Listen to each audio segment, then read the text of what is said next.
Hi എല്ലാവർക്കും സ്വാഗതം. ഒരു പക്ഷേ നമ്മൾ എല്ലാവരും കേട്ടിട്ടുള്ള ഒരുപാട് ആശ്വാസം നൽകുന്ന ഒരു ദൈവവചനമുണ്ട്. അതിന്റെ ആഴത്തിലുള്ള അർത്ഥം കണ്ടെത്താനാണ് നമ്മൾ ഇന്ന് ഒരുമിച്ച് ശ്രമിക്കുന്നത്. അപ്പോ നമുക്ക് തുടങ്ങാം. ഇതാണ് ആ വാക്യം. യഹോവ എന്റെ ഇടയനാകുന്നു, എനിക്ക് കുറവൊന്നും ഉണ്ടാകുകയില്ല. ഇത് വെറുമൊരു കവിതയല്ല. സ്നേഹിച്ചേ, ഇത് ദൈവത്തിന്റെ ഹൃദയത്തിലേക്ക് തുറക്കുന്ന ഒരു വാതിലാണ്. ഈ ഒരൊറ്റ വരിക്കു പിന്നിൽ എത്ര വലിയൊരു അർത്ഥമാണ് ഒളിഞ്ഞിരിക്കുന്നതെന്ന് നമുക്ക് നോക്കാം. അപ്പോ ഇതിന്റെ അർത്ഥം ശരിക്കും മനസ്സിലാക്കണമെങ്കിൽ നമ്മൾ ആദ്യം ആ ഇടയൻ എന്ന വാക്കിന് ഒരു ഊന്നൽ കൊടുക്കണം. എന്തുകൊണ്ടാണ് ദൈവം തന്നെ ഒരു ഇടയനോട് ഉപമിക്കുന്നത്? കാരണം വളരെ ലളിതമാണ്. ഒരു നല്ല ഇടയൻ തന്റെ ആടുകളെ ഒരുപാട് സ്നേഹിക്കും, അവയ്ക്കു വേണ്ടി ജീവിക്കും, പിന്നെ എന്ത് വന്നാലും അവയെ സംരക്ഷിക്കും. അതെ, നമ്മളോടുള്ള ദൈവത്തിന്റെ ബന്ധം അതുപോലെയാണ്. നമ്മൾ വെറും സൃഷ്ടികൾ മാത്രമല്ല, അവൻ സ്നേഹത്തോടെ കരുതലോടെ പരിപാലിക്കുന്ന അവന്റെ സ്വന്തം ആട്ടിൻകൂട്ടമാണ്. ആ ബന്ധത്തിന് അത്രയ്ക്ക് ആഴമുണ്ട്. ഇനി ഈ ബന്ധത്തിലെ ഏറ്റവും പ്രധാനപ്പെട്ടൊരു കാര്യം എന്താണെന്ന് വെച്ചാൽ അത് ആ ഇടയന്റെ ത്യാഗമാണ്. അത് വെറുമൊരു സംരക്ഷണം എന്നതിലൊക്കെ ഒരുപാട് അപ്പുറത്താണ്. ഏറ്റവും മനോഹരമായ കാര്യം എന്താണെന്ന് വെച്ചാൽ പുതിയ നിയമത്തിൽ യേശു തന്നെ ഈ രൂപകം ഏറ്റെടുക്കുന്നുണ്ട്. അവിടുന്ന് പറയുകയാണ്, ഞാനാണ് ആ നല്ല ഇടയൻ എന്ന്.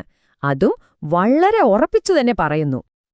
അപ്പൊ ഇതിൽ നിന്ന് നമ്മൾ എന്താ മനസ്സിലാക്കേണ്ടത്? ഇത് വെറുമൊരു സാധാരണ സംരക്ഷണമല്ല. അപകടം വരുമ്പോൾ ഓടി രക്ഷപ്പെടുന്ന ഒരു കൂലിക്കാരനെപ്പോലെയല്ല നമ്മുടെ ഇടയൻ. അല്ല, നേരെ മറിച്ച് തന്റെ ആടുകൾക്കു വേണ്ടി സ്വന്തം ജീവൻ കൊടുക്കാൻ പോലും തയ്യാറുള്ള ഒരാളാണ്. നമുക്കുവേണ്ടി എന്തും ചെയ്യാൻ തയ്യാറായ ഒരു ദൈവത്തെയാണ് നമ്മളിവിടെ കാണുന്നത്. ഓക്കേ, അപ്പോ ആ വലിയ ത്യാഗത്തെക്കുറിച്ച് നമ്മൾ കണ്ടു. ഇനി നമുക്ക് ആ ഇടയന്റെ സ്നേഹത്തിലേക്ക്, ആ കരുതലിന്റെ ആഴത്തിലേക്കൊന്നിറങ്ങിച്ചെല്ലാം. ഈ ചിത്രമൊന്നു മനസ്സിൽ കണ്ടു നോക്കിക്കേ. എത്ര മനോഹരമാണിതല്ലേ? ആടുകളെ മേയ്ക്കുമ്പോൾ കൂട്ടത്തിലെ ഏറ്റവും ചെറിയ, ഏറ്റവും ബലഹീനരായ കുഞ്ഞാടുകളെ അവൻ സ്വന്തം കൈകളിൽ കോരിയെടുക്കുന്നു. ആ വാക്കുകൾ കേൾക്കുമ്പോൾ തന്നെ ഒരു സുരക്ഷിതത്വം തോന്നുന്നില്ലേ? അതായത് നമ്മുടെ ഓരോരുത്തരുടെയും വിഷമങ്ങള്, നമ്മുടെ പേടികള്, കണ്ണുനീര് എല്ലാം അവൻ അറിയുന്നുണ്ട്. ആര് നമ്മളെ തള്ളിക്കളഞ്ഞാലും ആ ഇടയന്റെ കൈകൾ നമുക്കുവേണ്ടി എപ്പോഴും തുറന്നിരിക്കും. അതൊരു അഭയമാണ്, ശരിക്കും ഒരു സങ്കേതം.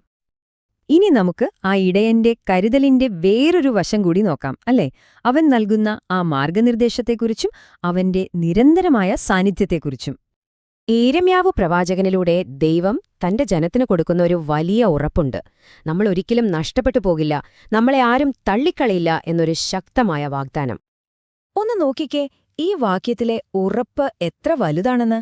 ആ ഇടയനായ ദൈവം കൂടെയുണ്ടെങ്കിൽ നമ്മൾ പേടിക്കേണ്ട, ആശങ്കപ്പെടേണ്ട, വഴിതെറ്റിപ്പോകുമെന്നോർത്ത് വിഷമിക്കേ വേണ്ട. നമ്മൾ 100% സുരക്ഷിതരാണ്.